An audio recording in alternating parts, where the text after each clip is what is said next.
Hello, Next community. I thought I'd show you a little project I'm working on for Frank. Um, so to put the final touches on his cube, he wanted an original Next hard drive. So I've got a Factory Seagate ST1480N, as well as he wanted a Zulu SCSI card. I've got that here, as well as an optical drive that's just it doesn't work, hasn't been recapped. So I found I originally did this ST1280N, and it does boot, but there were some complications because it wasn't reading the label and throwing what are called media errors, which is an indication the drive was going to fail. So I didn't feel good about sending him that drive and then him having to go through a rigmarole if he ever wanted to boot it up. So what I've got here is the ST1480N, and I'm using a little utility called NeXT Build Disk, and that's this icon over here. So you click it, it finds all available attached drives, and in this case, we're picking hard disk 2, and it reports as 406 megabyte. It's actually 426, but there's probably something used there. Because he's in France, I'm going to pick the French language as well as English. We'll do demonstrations, documentation, and then below you can see disk space required. So every time I'm checking something, it's kind of eliminating some of that stuff down there. And we've got 406 megs, so I thought, well, we could include most of this. Next online help is good. We'll do text and Emacs. Developer tools. I don't think he's going to need that because I've got that on the on the SD card already, and it does take up quite a bit of space. We will do the user patch, Y2K, and literature. So he'll get some cool stuff, like works of William Shakespeare. So then we go up here, click Build, and what you're going to see over here, yes, we really want to build the disk. It's going to wipe out everything that's on there, but there was a bunch of networking, which would be difficult to go through. So you'll see it'll go through, and then it starts formatting the disk from scratch, which is kind of nice. So it goes through all the block settings.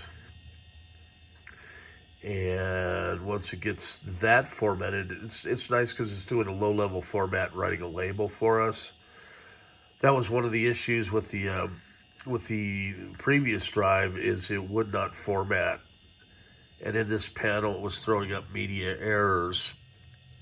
So I was unable to do a clean, fresh build, using build disk. So it's just about done here, initialization complete, and then you're going to go back up, and it should start, once it verifies the initialization, it's going to go ahead and start installing the base system software, the 10 packages that we picked. So it's, an easy way, rather than having to use a CD-ROM and floppy drive, to make a clone of your current disk, basically. You can use a DD command and stuff like that, but this is something that's built into NeXT. And so it's going to compare our bill of materials. And once that goes, then you'll see the installation actually start. It's got this little meter that goes across, that kind of moves along with all the packages being installed. I'll just continue to talk here while it's doing its thing. But this is you can see the kind of the disk spinning over here, indicating it's being used. And I find it comes in handy. On some of the larger disks, it'll report 0 as, the space available. In that case, you can do a custom build disk. And I believe we've got an FAQ on that. I recently did a thread at nextcomputers.org. They gave kind of pointers and tips. And this usually happens because they never thought there was going to be anything above a 2 gigabyte hard drive initially. So with NeXT 3.3, it does 2 gig partitions as the max. And then in this case, this drive falls under that. It's, 426. These particular drives were shipped with some of the later model cubes and NeXT stations. And a lot of the original cubes actually only shipped with optical drives initially, and then they went to a full height monster drive. And I've got kind of a stack of those over there. So they weighed about 7 pounds. And what's even more amazing is that we're now booting off a little SD card here. So it went from being, 7 pounds down to an SD card, and the SD card would be the equivalent of probably, I want to say 10 or 15 of the full height, SCSI hard drives. So we went from, about 50 pounds of hard drives down to a little SD card. So thank you for the Zulu SCSI. And as you can probably hear, this drive is fairly quiet compared to a lot of SCSI drives. It's still singing just a little bit. But some of them sound like an aircraft taking off in the other room, and that's just because of the age. And what happens is there's oils and there's platters. It's kind of like a record player in there, and then it's got a little read-write head. And I think in the case of the ST1480N, there were actually 7 different platters. So it's kind of like if you remember an old LP record.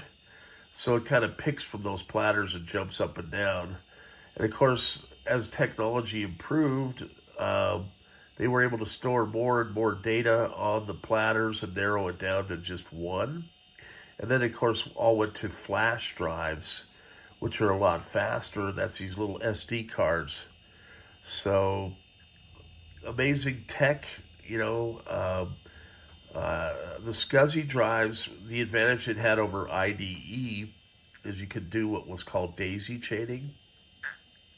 So you could have up to 7 hard drives, or a mix of hard drives and SCSI CD-ROMs attached to your NeXT cube. And of course, now what I do with the Zulu card is I install 6 2 gig partitions rather than, say, using one partition and then divvying it up into smaller partitions. I find that if one of them fails, then the SD card will still boot. And another advantage of the SD card on this Zulu SCSI is that if it does crash, you can just do a DD command, or in the case of Zulu, if you've got your master drive images stored on, say, a modern Mac, you can drag and drop them into your Zulu SCSI configuration, which is kind of nice. So it saves, like on the previous SCSI 2 SD, you had to have an XML file, which was a custom configuration file, and then your SD card had to be formatted to match the footprint of your XML file. So there was a lot more work involved. And I think as a result of them streamlining everything, these little Zulu SCSI cards run faster. And what I do is I create, the master images that just work. So when I send you a Zulu SCSI card, all you do is plug it in, power up, and go. As you can see, this is still taking a little time. We're about 9 minutes into this video, and it's still comparing the bill of materials. So I'm going to let it do its thing and let it go. Usually this takes, about an hour. And I am doing the install. You can see it flashing, so I know it's working there. So I just usually let it do its thing, and it's copying off the Zulu card to our SCSI hard drive for a nice clean install. Then what I'll do, once the install's done, is you can unplug your Zulu card and then boot directly into the hard drive. And then I'll set up, the B account. And then once you go into the B account, you can set a root password. So you set your password for B, and when you log out, you'll then have a login screen, and then you can log in as root. And you'll want to do that, especially if it's going to be a secondary drive. If you are going to network, you'll always want to set the password for the B account as well as the password for the root account before networking. If you don't, it messes up the NetInfo database. I'm just kind of throwing a bunch of stuff that I know will help somebody out there at some point. But yes, if you're going to network, you want to set your B account password first. Then when you log out, you'll have a login panel, and then you can log in as root and then set your root password the same way. And to set your root password, you can click on this little calendar icon up here, double click, and it'll open a preferences panel. And in the preferences panel, there is a little padlock. So you can set the speed of, say, your mouse, your responsiveness of the keyboard, your password, your Unix expert preferences. Another thing I'll do a video of that I just learned recently is creating a custom login panel. So I'll make a little video of that so you can add some personality to your cube. If you've got a picture you want to add to your login panel, I've figured out a way to do it. So it kind of, gives a nice customization. As I'm doing a system for the CU Archaeology Center, I think I'll do that video of that, as I'm going to try to add a Buffalo to their login panel, which I think they like. Okay, so finally it comes up with show list of the modified files. Sure, we'll go ahead and click that. That all looks fine. And then now it's going to go ahead and show all the files that it's installing. And so we'll just kind of let it do its thing. I probably should have maxed out the RAM of this motherboard to 64, to speed things up with the installation. And other than that, have a great day, and Build Disk is working. Everything's spinning along. You can see the gerbils on the treadmill are in action, and it's installing even though the drive's upside down. I've got some mounting brackets here that I'm going to mount that hard drive to, along with the optical drive, and then I'll make another little video showing the final configuration with the SCSI 2SD, because I think I will have enough room, barely, to fit the SCSI 2SD, the floppy drive, optical drive, and then the Seagate drive. And then externally, I'm going to set him up with an original NeXT SCSI CD-ROM. So I'll probably make a video. Hopefully, I've got 2 of them. I'm hoping one will work for them.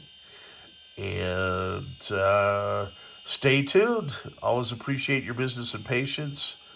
And I am trying to multitask here as well. So I've got a lot of other projects. Daniel, your slabs are nearing completion as well. I am but one guy hobbling around with my little cane, trying to get all this stuff done. Have a good day.